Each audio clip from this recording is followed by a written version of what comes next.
నమస్తే BCN news తో మీ ముందున్నది ఆనంద్ రాజ్ కుమార్. ఈనాటి వార్తలను ముఖ్యాంశాలు. వైసీపీ ప్రభుత్వంలో పనిచేసిన అధికారులు ఎందుకు అరెస్ట్ అవుతున్నారో ఆ పార్టీ నేతలు ఆత్మవిమర్శ చేసుకోవాలి. హోంమంత్రి అనిత హితవు.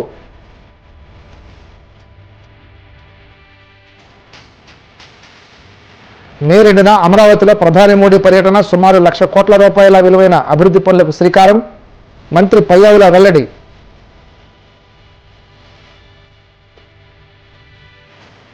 ఎన్నికల సమయంలో ఇచ్చిన మాట ప్రకారం అవసరమైతే గిరిజనుల కోసం స్పెషల్ డిఎస్సీ వేస్తాం.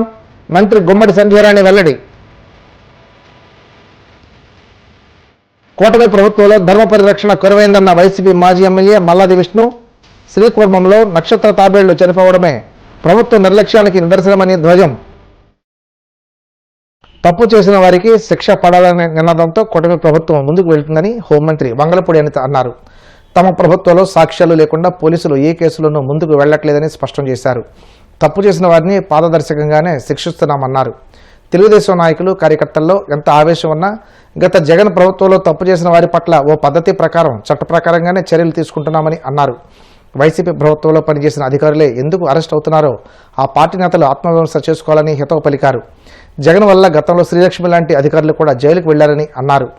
ఈరోజు డిజాస్టర్ మేనేజ్మెంట్ ఆఫీస్లో ఏదైతే హీట్ వేవ్స్కి సంబంధించి, వడగాల్పులకి సంబంధించి, అదేవిధంగా రాబోయే మాన్సూన్కి సంబంధించి ఏదైనా సైక్లోన్ వచ్చినా, ఫ్లడ్ వచ్చినా కూడా ఎలాగ మనం ప్రిపేర్డ్గా ఉండాలని చెప్పి లైనింగ్ డిపార్ట్మెంట్ అందరితోని కూడా ఈరోజు ఒక రివ్యూ ఏర్పాటు చేసుకోవడం జరిగింది. దానికి మన జయలక్ష్మి గారు, సిఎస్ గారు, జయలక్ష్మి గారు వీళ్ళందరూ కూడా మనకి ఇక్కడికి రావడం జరిగిందండి. ఓవరాల్గా విషయం ఏంటంటే ఈ మీటింగ్ సందర్భంగా ఇక్కడ ఎక్కడైతే వాటర్కి సంబంధించి ఆర్డబ్ల్యూఎస్ డిపార్ట్మెంట్ వాళ్ళు అలర్ట్ చేయడం, ఎక్కడ కూడా వాటర్కి సంబంధించి ఇబ్బంది రాకూడదు అని చెప్పడం, అదేవిధంగా చలివేంద్రాలు ఏర్పాటు చేయడం, అదేవిధంగా మీ అందరికీ తెలుసు ఈ డ్రైన్ సిస్టమ్ కూడా కొన్ని చోట్ల డ్రైన్ సిస్టంలోని ఈ వాటర్ పైప్ లైన్స్ అనేవి కొన్ని చోట్ల మేము కూడా ఐడెంటిఫై చేయడం జరిగింది. ఇలాంటివి ఎక్కడ రాకుండా, వాటర్ కంటామినేషన్ అవ్వకుండా కూడా ఫర్దర్గా ఎటువంటి ఇబ్బందులు రాకుండా చూసుకునే బాధ్యత తీసుకోమని అన్ని డిపార్ట్మెంట్స్కి కూడా చెప్పడం జరిగింది. Health department, agriculture department, RWS, irrigation, everything. Irrigation department వాళ్ళకి కూడా బండ్ స్ట్రెంత్స్ ఎలా ఉన్నాయి, ఆ బండ్ స్ట్రెంథనింగ్ చేయాలి అనుకుంటే ఇంకా ఎస్టిమేషన్స్ ఎలా అవుతాయి, ఎట్టి పరిస్థితుల్లోని బండ్ స్ట్రెంత్కి సంబంధించిన ఒక ఓవరాల్ రిపోర్ట్ కూడా మాకు మే 2nd వీక్ కల్లా కావాలని చెప్పుకున్నాం. దీనికి సంబంధించి ఇరిగేషన్ డిపార్ట్మెంట్, ఇరిగేషన్ మంత్రి గారితో కూడా సపరేట్గా ఒక మీటింగ్ అరేంజ్ చేసుకుని, జయలక్ష్మి గారు మేము కూడా ఒక మీటింగ్ అరేంజ్ చేసుకొని ఫర్దర్గా బుడమేరు లాంటి ఎక్స్పీరియన్సెస్ ఎట్టి పరిస్థితులు రాకూడదు.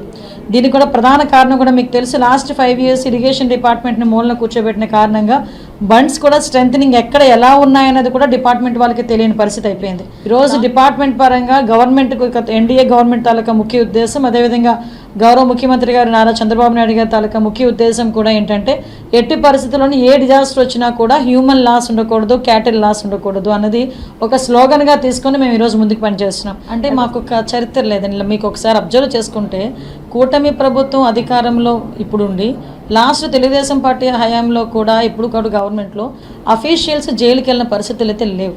ఎందుకంటే మాది ఒకటే స్లోగన్, రూల్ ప్రకారం మీరు పనిచేయండి, రూల్ దాటి పనిచేస్తే మీరే ఇబ్బంది పడతారు. అసలు క్రమంలో కొన్ని చోట్ల కొంచెం అంటే వాళ్ళ తాలూకా రాజకీయ నాయకులకి రాజకీయ నాయకుల చేత శబాష్ అనిపించుకోవటానికో, లేకపోతే అప్పుడు ముఖ్యమంత్రి దగ్గర మార్కులు కొట్టేయటానికో కొంతమంది ఇలా పనిచేసి ఈరోజు ఇబ్బందులు తెచ్చుకునే పరిస్థితి ఉంది.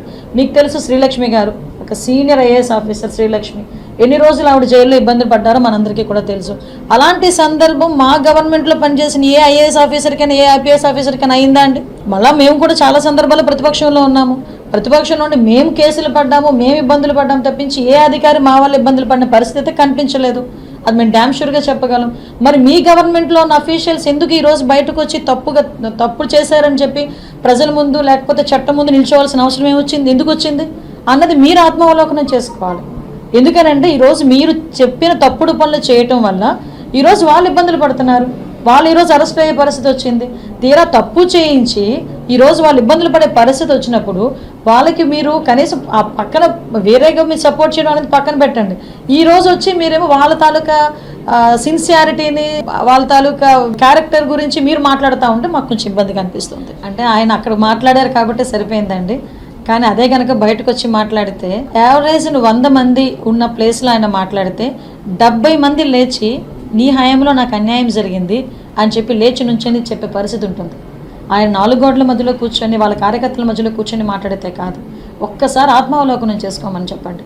డే ఫస్ట్ ప్రజావేదిక కూల్చిన దగ్గర నుంచి కూడా విధ్వంసం ఎలా స్టార్ట్ అయిందో ఒకసారి జగన్మోహన్ రెడ్డి గారికి బయటకు వస్తే ప్రజలు గుర్తు చేసే పరిస్థితి ఉంది. ప్రజావేదికను కూల్చిన దగ్గర నుంచి మొదలుపెట్టింది విధ్వంసం. ఎంతమంది రాజకీయ నాయకులు మా లీడర్స్ మీద ఎంతమంది మీద కేసులు పెట్టారండి. అచ్చెన్నాయుడు గారి దగ్గర నుంచి కొల్లు రవీంద్ర గారు, దూలిపాల్ నరేంద్ర గారు, దేవినేని ఉమా గారు, పట్టాభి గారు, పార్టీ ఆఫీస్ మీద దాడి, డీజీపీ ఆఫీస్ పక్కనున్న మా పార్టీ ఆఫీస్ మీద దాడి జరిగితే ఇదే జగన్మోహన్ రెడ్డి మా కార్యకర్తలకి బీపీ వచ్చిన కారణంగా వాళ్ళు దాడి చేశారు అన్నారే తప్పించి అది తప్పు అన్న పదం ఉపయోగించలేదు. ఇలాంటి వ్యక్తి ఈరోజు ఆ మాటలు మాట్లాడుతుంటే కొంచెం నాకైతే నవ్వు వస్తుంది. కానీ నేను ఒక పొజిషన్లో ఉండి మాట్లాడేటప్పుడు ప్రజలు కూడా అర్థమయ్యే రీతిగా మాట్లాడారు కాబట్టి చెప్తున్నాను. ఈరోజు ఎంతమందిని ఇబ్బంది పెట్టారండి. అంకబాబు గారని ఒక ప్రెస్ రిపోర్టర్, ఆయన ఏదో మాట్లాడారని అతని వయసును కూడా పక్కన పెట్టి అర్ధరాత్రి వచ్చి సిఐడి ఆఫీస్లో తీసుకెళ్లిన పరిస్థితి కనిపించలేదా? మహిళ 60+ ఇయర్స్ ఆవిడని కూడా సిఐడి ఆఫీస్కి అర్ధరాత్రి పూట వచ్చి నోటీసులు ఇచ్చి తీసుకెళ్లిన సందర్భం కనిపించలేదా? మా సోషల్ మీడియా యాక్టివిస్టులని సిఐడి అన్న పదాన్ని కంప్లీట్గా కేవలం తెలుగుదేశం పార్టీ వాళ్ళని వేధించడానికి మాత్రమే ఉపయోగించిన మనిషి జగన్మోహన్ రెడ్డి. అడ్డగోలుగా ఆ రోజు సిచ్యువేషన్ని రాజకీయ నాయకులకో లేకపోతే అప్పటి ముఖ్యమంత్రికో మాజీ ముఖ్యమంత్రి గారికో శభాష్ అనిపించుకోవడానికి ఈ రోజు వాళ్ళు చూపులో పడ్డారు. దానికి ఏదైనా ఉంటే న్యాయపరంగా తెచ్చుకోవాలి. ఆంధ్రప్రదేశ్ రాజధాని అమరావతి పునర్నిర్మాణ పనులకు ప్రధానమంత్రి నరేంద్ర మోడీ చేతుల మీదుగా శ్రీకారం చుట్టేందుకు రాష్ట్ర ప్రభుత్వం సన్నాహాలు చేస్తుంది. మే 2న ప్రధాని అమరావతిలో పర్యటించి సుమారు 1,00,000 కోట్ల రూపాయల విలువైన అభివృద్ధి పనులను ప్రారంభించనున్నారని మంత్రుల కమిటీ వెల్లడించింది. ప్రధాని పర్యటన విజయవంతం చేసేందుకు అవసరమైన ఏర్పాట్లపై కమిటీ ప్రత్యేకంగా దృష్టి సారించింది. ప్రధాని మోడీ పర్యటన ఏర్పాట్లపై చర్చించేందుకు మంత్రులు నారాయణ, పయ్యావుల కేశవ్, నాదెండ్ల మనోహర్లతో కూడిన కమిటీ విజయవాడలోని జలవనరుల శాఖ క్యాంపు కార్యాలయంలో ఉన్నత స్థాయి సమావేశం నిర్వహించారు.